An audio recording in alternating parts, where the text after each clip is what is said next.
बिस्मिल्लाहिर्रहमानिर्रहीम।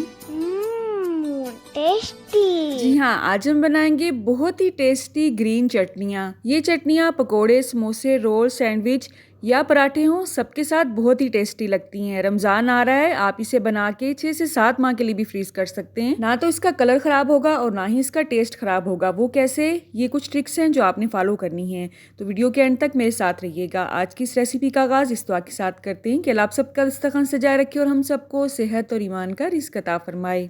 तो एक गड्डी मैंने पुदीना लिया है, उसके पत्ते रिमूव करने हैं, डंडियाँ ऐड नहीं करनी है वरना कड़वा टेस्ट आएगा। अच्छी तरह से धोने के बाद ब्लेंडर जग में आपने इसे ऐड कर देना है।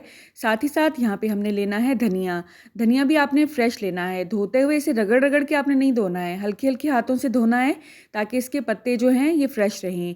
इसे भी हमने ब्लेंडर जग में ऐड कर देना है। कोई भी मशीन अगर आप यूज़ नहीं करना चाहते हैं तो कोई इशू नहीं है, आप इसे कूंडी डंडे की मदद से भी अच्छी तरह से मैश कर सकते हैं। अब यहाँ पे मैंने ली है सब्ज़ मिर्च, आपने अपनी टेस्ट के हिसाब से ऐड करनी है। 2 जवे मैंने यहाँ पे लहसुन के लिए हैं और 1 इंच का टुकड़ा मैंने अदरक का लिया है। साथ ही साथ इसमें ऐड करेंगे नमक, आधा चम्मच मैंने लिया है पिंक हिमालय साल्ट का, 1 चम्मच छोटे वाला यहाँ पे मैंने ज़ीरा ऐड किया है सफ़ेद वाला, भुना हुआ अगर होगा तो ज़्यादा अच्छा टेस्ट होगा। अच्छा, इस तरह की जो जैम्स की या अचार की बोटल्स होती हैं, आप किस काम लाते हैं आपने मुझे बताना है। और ये है हमारा सीक्रेट इंग्रेडिएंट। यहाँ पे 1 चम्मच मैंने लिए हैं 4 मगज़ के। आप इसकी जगह पे पीनट भी ऐड कर सकते हैं, बादाम भी ऐड कर सकते हैं, काजू भी ऐड कर सकते हैं। थोड़ा सा नटी फ्लेवर जब इसमें आता है ना तो चटनी का टेस्ट ही दुबाला हो जाता है। आधा गिलास मैंने यहाँ पे पानी का डाला है। पानी आपने ठंडे वाला यूज़ करना है।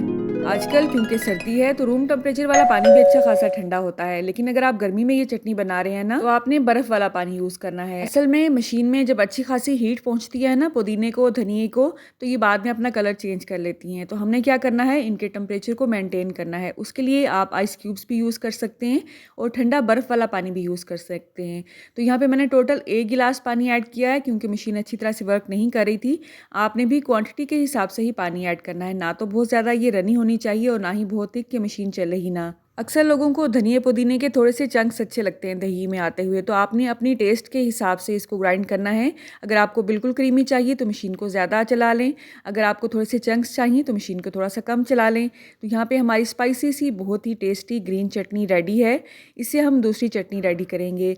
आप इसे मायोनीज़ के अंदर भी मिक्स कर सकते हैं, इमली का पल्प डाल के इससे मज़ीद एक और चटनी बना सकते हैं। आप इसका टेक्सचर चेक करें, अल्हम्दुलिल्लाह ये चटनी मैदे के लिए, आपकी पेट की हर तरह के मसले के लिए बहुत ही हेल्दी है। टेस्ट में तो ये लाजवाब है ही। इस तरह से जो आइस क्यूब्स वाली ट्रे होती है ना, उसमें आप इसे जमा भी सकते हैं और लंबे अरसे के लिए आप इसे महफूज कर सकते हैं।